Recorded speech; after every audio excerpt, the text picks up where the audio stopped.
नमस्कार, मेरा नाम कनिका शर्मा है।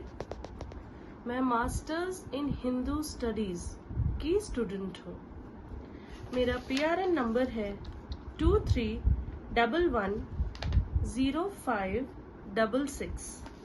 मेरा सब्जेक्ट कोड है MH03 वैदिक लिटरेचर 1। ओरल असाइनमेंट के दिए हुए सभी प्रश्नों में से जो प्रश्न मैंने चुना है वो है इंद्र।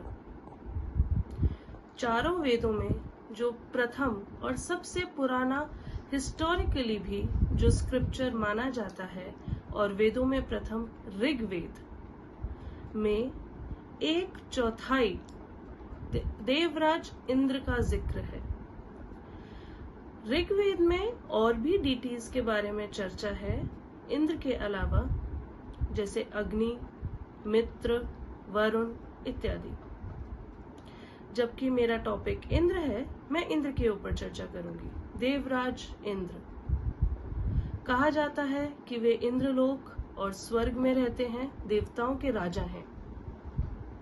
वे thunder, rains, lightning, war, valour के देवता माने जाते हैं।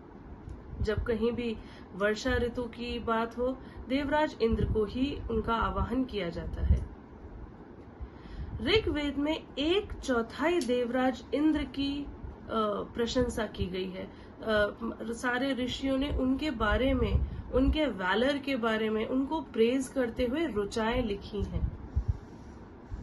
ऋषि मुनि जब जब संकट में आते और वो देवराज इंद्र का आवाहन करते और उन्हें सोम रस ऑफर करते थे, तब देवराज इंद्र तुरंत ऋषि मुनियों की समस्याओं के समाधान के लिए आ जाया करते थे। किंतु ये बिल्कुल ना समझा जाए कि सिंस सबको पता है कि देवराज इंद्र को सोमरस अति प्रिय था, लेकिन केवल सोमरस ऑफर करने से कभी भी इंद्र या कोई भी और डीटी का आवाहन करने से वे प्रकट या प्रसन्न नहीं हो सकते। उसके लिए इंटेंस सॉलिसिट्यूड, आपका जो इंटेंशन है उनको कॉल करने का, डीटी का आवाहन करने का, वो बहुत स्ट्रांग है, वो ही महत्वपूर्ण है।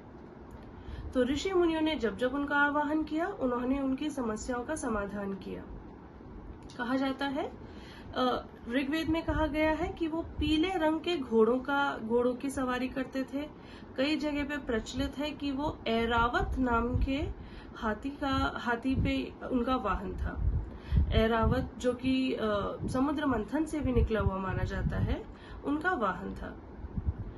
उन्होंने ऋषि मुनियों की इतनी बार, 100 से भी ज्यादा बार जब उनकी समस्याओं का समाधान किया, तब ऋषि मुनियों ने उनको शतकत्रु के नाम से भी उनको सम्मान दिया। कहा जाता है कि एक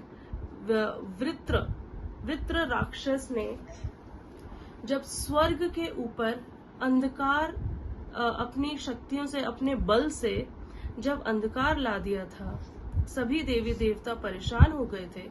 सभी देवी देवताओं ने जब देवराज इंद्र का आवाहन किया, तब उन्होंने इस वृत्र से उनकी जो अंधकार फैलाया था उसको खत्म किया और फिर उस अंधकार को भी खत्म किया और वापस लाइटनिंग लाई। इसी तरीके से एक और जो स्टोरी है, एक कथा है जिसमें डीटीज की होली काव, उनकी जो गाय हैं, एक राक्षस ने एक गुफा में कैद कर दी थी। उसको भी उनके शर्मा द्वारा जब वो पता लगाया गया कि इस केव में डीटीज की काव हैं, तो देवराज इंद्र ने उनको भी ढूंढकर उन्हें भी डीटीज को वापस किया। इस तरह कई बार देवराज इंद्र ने सभी देवताओं की सहायता की, सारे ऋषियों की सहायता की, और ऋग्वेद में इसकी काफी चर्चा है। धन्यवाद।